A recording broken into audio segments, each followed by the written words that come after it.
Senhoras e senhores, sejam todos bem-vindos ao canal Farmacologia e Você. Estamos de volta com mais uma aula de farmacologia. Então se prepare, porque hoje falaremos sobre a última fase da farmacocinética, a fase de excreção do fármaco.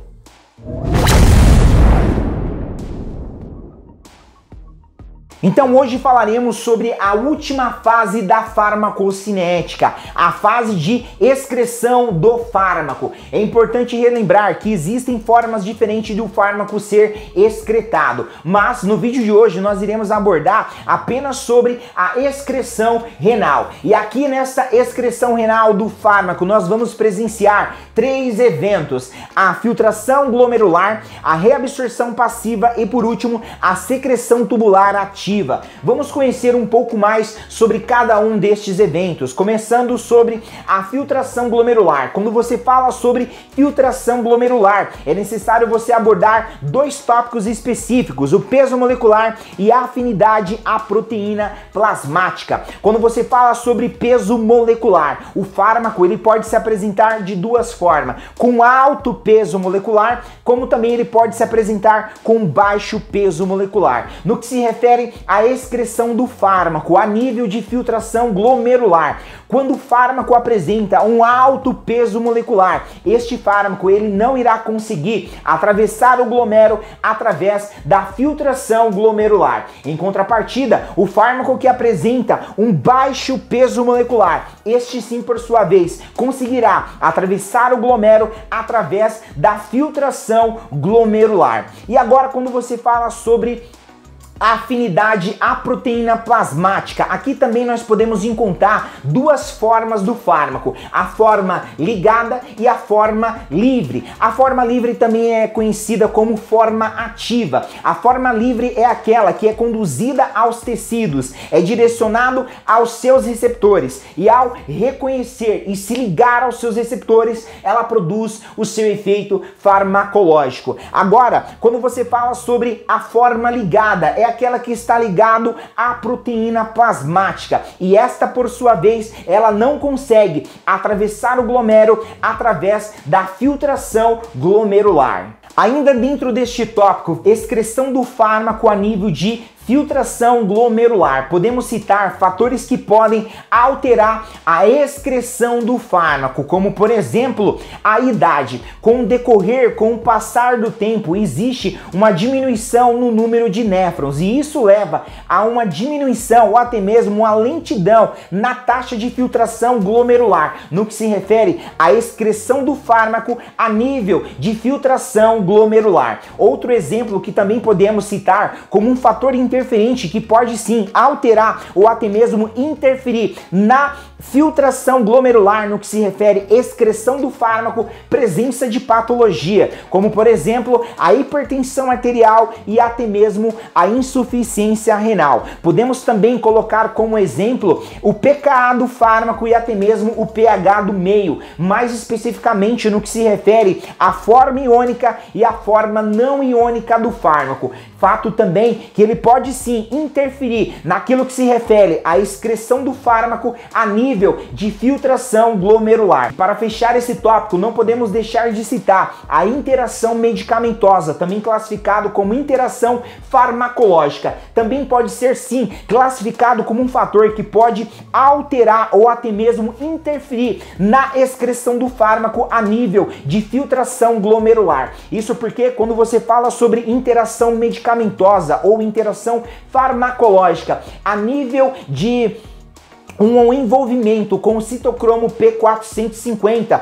você vai estar falando sobre uma das maiores interações medicamentosas envolvendo um fármaco e outro fármaco. Isto porque quando você fala sobre interação medicamentosa a nível do citocromo P450, existem fármacos classificados como indutor enzimático, ou seja, aonde ele acaba induzindo a enzima a excretar mais rapidamente o outro fármaco. Também existem fármacos classificados como inibidor enzimático, aonde ele inibe a enzima, fazendo com que o outro fármaco seja excretado mais lentamente. Então perceba, quando você fala sobre interação medicamentosa ou interação farmacológica, ela também sim pode ser classificado como um fator que pode interferir ou até mesmo alterar a filtração glomerular do fármaco no que se refere excreção renal. Agora vamos falar sobre o segundo evento presente na excreção renal. Vamos falar sobre a reabsorção tubular passiva. E quando você fala sobre reabsorção tubular passiva, você está falando sobre forma iônica e forma não iônica do fármaco.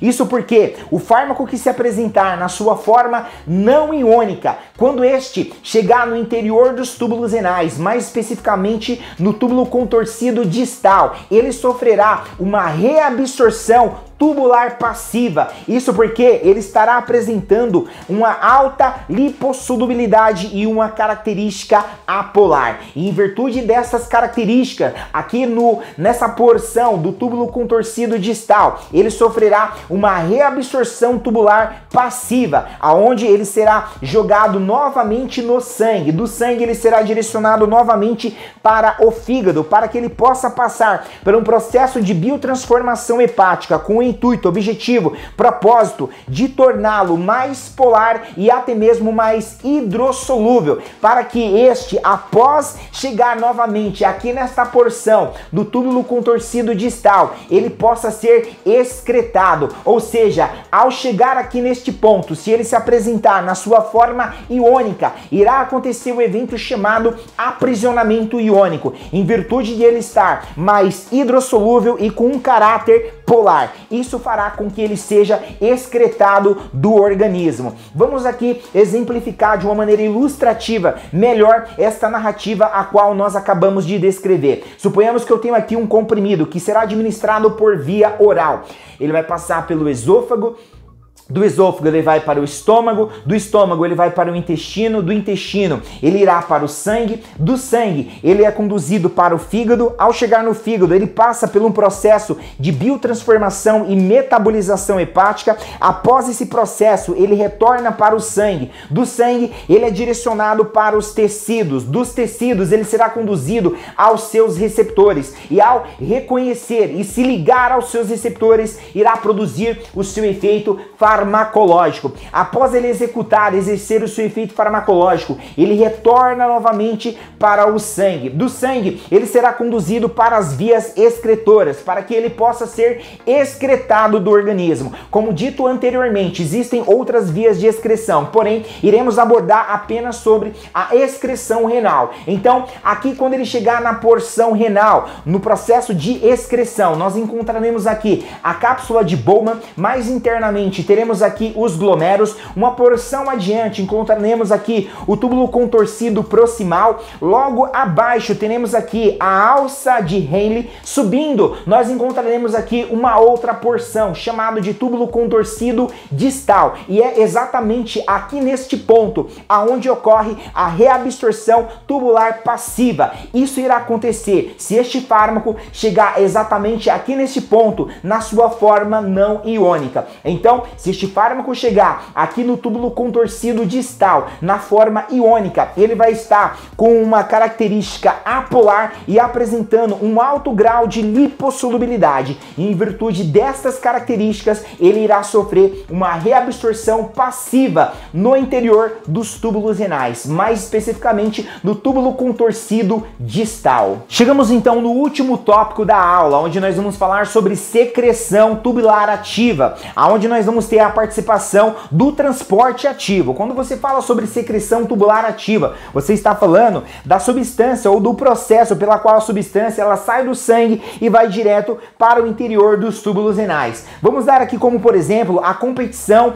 pela secreção tubular ativa, aonde o fármaco que apresentar uma maior afinidade, esse será excretado rapidamente. Em consequência, o fármaco que tiver menos afinidade, esse será excretado mais mais lentamente. Essa competição, como por exemplo, podemos citar então a penicilina associado com o probenicida. A probenicida, ela apresenta uma maior afinidade. Em virtude disso, ele vai ser excretado mais rapidamente e a penicilina será excretado mais lentamente. Outro exemplo podemos citar os AINES associado com a sulfa, hipoglicemiantes e até mesmo anticoagulantes. Os AINES apresentam uma maior afinidade, consequentemente ele será excretado rapidamente. Em virtude disso, a excreção das sulfas, hipoglicemiantes e até mesmo anticoagulante será mais lenta. Outro exemplo que nós podemos citar seria a furosemida mais a digoxina. A furosemida apresenta uma maior afinidade. Em virtude disso, ele será excretado mais rapidamente. Consequentemente, o outro fármaco, a digoxina, ela será excretado mais lentamente. Aqui eu chamo a sua atenção em todos esses exemplos